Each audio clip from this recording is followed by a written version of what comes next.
A super quarta dos juros, destaque do mercado financeiro de hoje com Samidana e Luiz Arthur Nogueira. Boa tarde, bem-vindos. Boa tarde, Cláudia. Boa tarde a você. Muito obrigado pelo carinho da sua audiência. De fato, hoje a super quarta dos juros. Daqui a pouquinho o Banco Central americano deve anunciar uma elevação da taxa básica em 0,75 ponto percentual. E no final da tarde, início da noite, o Copom, Comitê de Política Monetária do Banco Central do Brasil, deve anunciar uma elevação da Selic em 0,5 ponto percentual. Boa tarde, Samidana. Muito boa tarde, Luiz. Mercado apreensivo e não é de hoje, não, né? Tá todo mundo querendo saber o que o Banco Central, mas não o brasileiro, o americano Federal Reserve vai fazer. Se vai ser 0,5%, como tinha anunciado na última reunião lá do equivalente ao Copom, ou 0,75%, o mercado mais propenso a 0,75%. E com isso, dando meu boa tarde a você, Luiz, e a todos, vamos ver as bolsas. As bolsas hoje se recuperam. O Ibovespa teve 8 quedas seguidas. E hoje, ao que tudo indica, não há motivos para pensar em queda, pelo menos até agora. O Ibovespa opera em 0,52% de alta, aos 102.595 pontos, como vocês podem ver. A manhã toda e até agora, o início da tarde, está no azul. O mundo vem na mesma toada, então as bolsas americanas operando entre 0,43% e 1,54%, né? 0,43% no caso do Dow Jones de Nova York, 1,54% no caso da Nasdaq, que são as empresas de tecnologia, que por sinal sofreram mais. China fechou no azul, 0,50%, Japão 1,14 no amarelo no vermelho, e Hong Kong 1,14, porém no azul. Europa também todo mundo em alta, Alemanha 1,36, Inglaterra 1,20, França 1,35, Espanha 1,34 e, como eu mostrei, o nosso Ibovespa 0,52. A ideia do mercado é absorveu a notícia ruim, que é a inflação alta nos Estados Unidos. Com isso, já precificaram, ou seja, já estão esperando essa alta de 0,75 e agora as bolsas caminham. Dólar, a mesma coisa, o dólar cai, né? Pouco, cai 0,17, cai 1 centavo praticamente, aos R$ 5,11. O euro cai um pouco mais, 0,44 aos R$ 5,31. E o Bitcoin, sim, é o destaque, caindo 5,77 aos 20.773.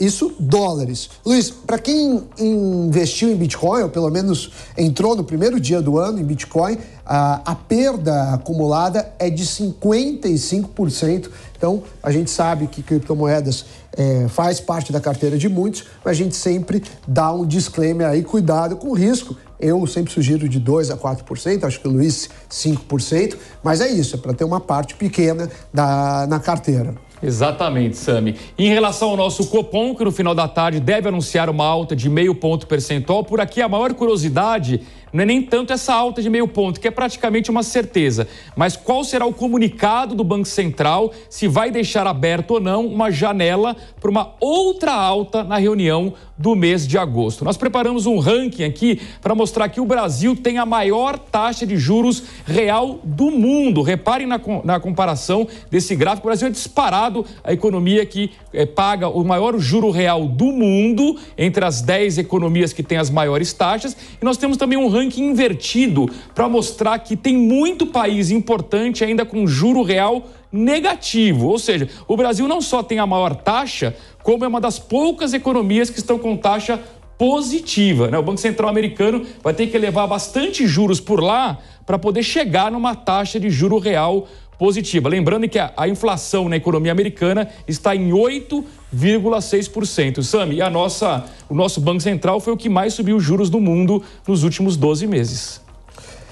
A gente tem um histórico de juros muito altos no Brasil e o investidor sempre olha o juro real. Ou seja, esse ranking que foi gerado foi pego a taxa atual de juros e descontado a inflação não passada, e sim a projetada para os próximos meses. Então a gente tem aí um cenário de juro muito alto que, para quem investe em renda fixa, obviamente é positivo, mas para o país como um todo sofre, já que as empresas têm um custo de captação mais caro, os consumidores que financiam as coisas também pagam mais.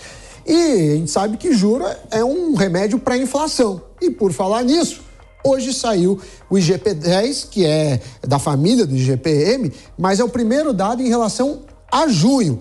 Então o índice foi em linha com o mercado, uma alta de 0,74, ante a 0,10 registrada em maio.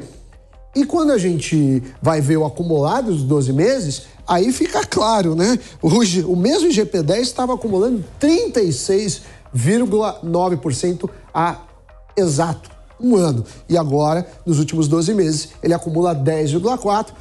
Eu diria que esse dado não chama tanta atenção, mas, de fato, hoje precisamos ver qual vai ser a mensagem do Banco Central. Primeiro, se vai ser a última alta de juros, provável que sim, mas mais do que isso, por quanto tempo ficaremos neste patamar?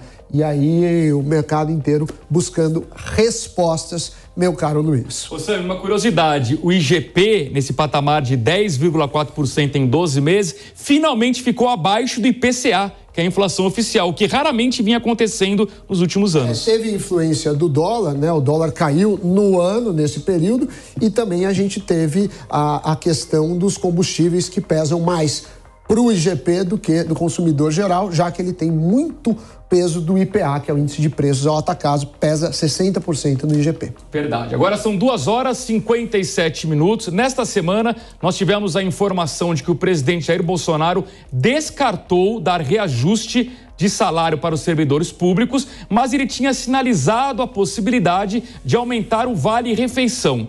Parece que também não vai ter esse aumento do vale-refeição. É isso mesmo, Marcelo Matos? Boa tarde.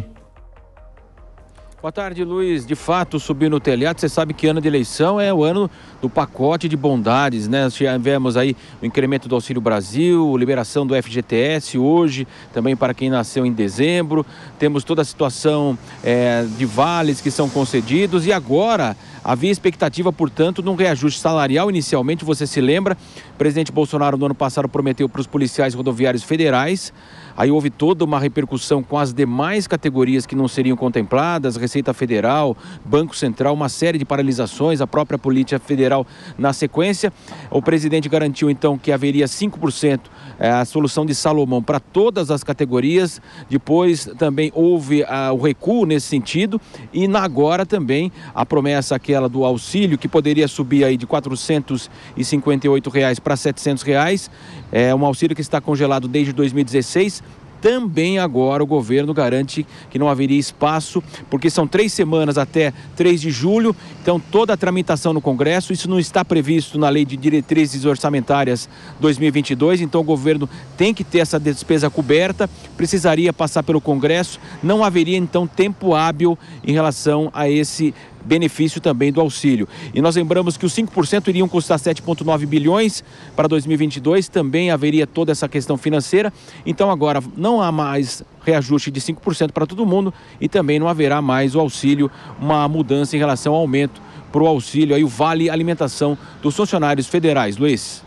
Pois é, Marcelo, como diz o ditado popular, quem tudo quer, tudo perde, né? A verdade, os servidores fizeram greve que tem um símbolo aí de oportunismo eleitoral, de chantagem eleitoral, para tentar ter reajuste pressionando o governo. O governo ofereceu 5%, eles acharam pouco, ficaram com 0%. O governo quis dar aumento no vale-refeição, também acharam pouco, ficaram com 0%. O que eu lamento apenas, Sami, é que ontem nós tivemos uma greve aqui em São Paulo no transporte público e o nosso prefeito cedeu à pressão e deu um reajuste superior a 12%, ou seja, gera uma desigualdade dentro da categoria macro chamada funcionalismo público. E a gente sabe que ano eleitoral tem muitas greves, muitos posicionamentos políticos. Agora, greve mesmo seria contra o empresário, no caso das transportadoras, do privado, e deixar a catraca livre. Essa greve que você prejudica a população, ou como a do Banco Central, que a gente fica sem os dados, é bastante discutível,